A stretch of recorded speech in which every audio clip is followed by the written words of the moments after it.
이번엔 일본 현지 분위기도 살펴보겠습니다. 한국경제신문 정용효 도쿄 특파원 연결되어 있습니다. 전일 일본의 니케이 지수 하락세로 마감을 했습니다. 시장의 특징적인 부분 짚어주시죠. 네, 30일 도쿄 주식시장에서 니케이 225 지수는 전날보다 0.8% 내린 28,027.25로 거래를 마쳤습니다. 일본 상장사의 2021년 회계연도 배당을 받으려면 전날까지 해당 주식을 보유해야 됐는데요.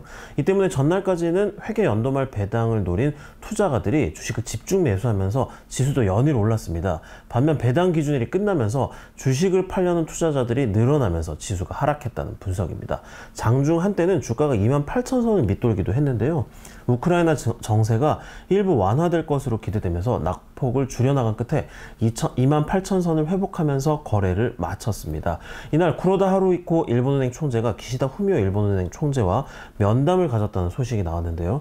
일본 정부와 일본은행이 121엔대까지 떨어진 엔화 약세에 대응책을 마련하는 것 아니냐라는 전망이 나오면서 도요타와 닌텐도가 각각 1.9%, 5.8%씩 하락했습니다. 두 종목 모두 엔화가 약세를 보일수록 수출 경쟁력이 강해져서 수혜를 보는 종목들입니다.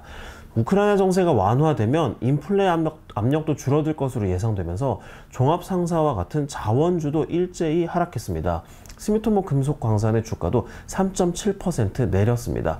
도쿄 일부 시장 상장사 가운데 내린 종목은 1399종목이었고 오른 종목은 715종목이었습니다.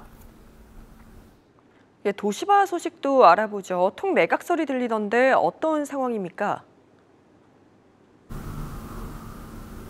네, 일본 대표 기업 도시바가 기업 가치와 경쟁력을 끌어올리기 위해 추진한 회사 분할안이 행동주의 펀드 주주들의 반발로 좌초됐습니다. 해외 펀드 주주와의 대립이 심해지면서 도시바가 글로벌 사모펀드 운용사에 통째로 팔릴 것이라는 전망이 힘을 얻고 있습니다. 도시바는 지난해 11월 회사를 인프라 서비스와 디바이스 그리고 세계 2위 낸드 플래시 업체인 기요시아 홀딩스 지분 40%를 보유한 관리회사 등 3개로 나누고 2023년 하반기에 각각 재상장한다는 계획을 발표했습니다. 일본에서 도시바의 기업 분할안은 일본 대기업의 고질병을 해소할 수 있는 그 조치로 기대를 모았습니다.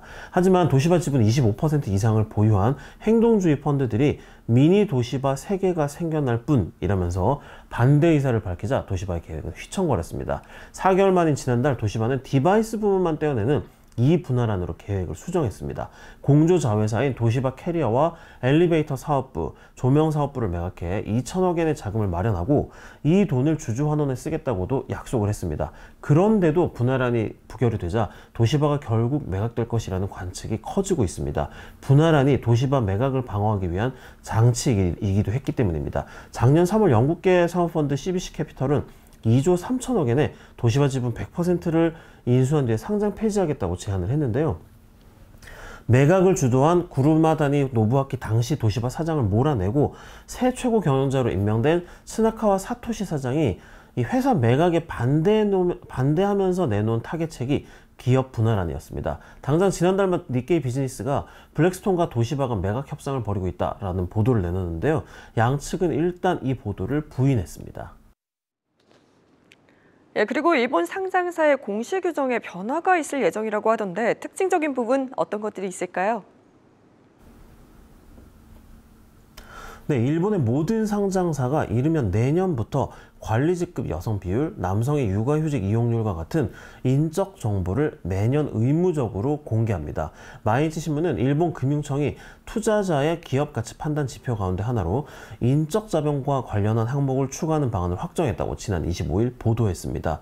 내각부령을 개정해서 이르면 내년부터 매년 유가증권 보고서에 관련 정보를 공시하도록 의무화할 방침입니다. 유가증권 보고서는 금융상품 거래법에 따라 일본 상장사가 사업의 내용과 재무제표, 종업원 현황 등의 자료를 모아서 매년 공시하는 서류입니다. 허위사실 기재에 대한 벌칙 조항도 있습니다. 지금까지 일본 상장사는 이 종업원 현황 항목에 전체 종업원 수와 평균 연령만 공시하면 됐습니다.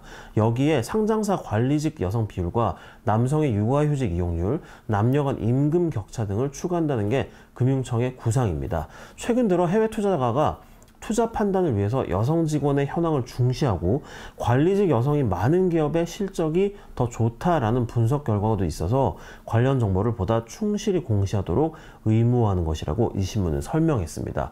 남성의 육아휴직 이용률을 공시하면 남성 근로자의 육아휴직을 장려하는 분위기를 확산시켜서 이 정부가 주도하는 일하는 방식 개혁에 도움을 줄 것으로 금융청은 판단하고 있습니다. 비재무정보의 공시 강화는 기시다 후미오 일본 총리가 내건 새로운 자본주의 실현 방안 가운데 하나입니다.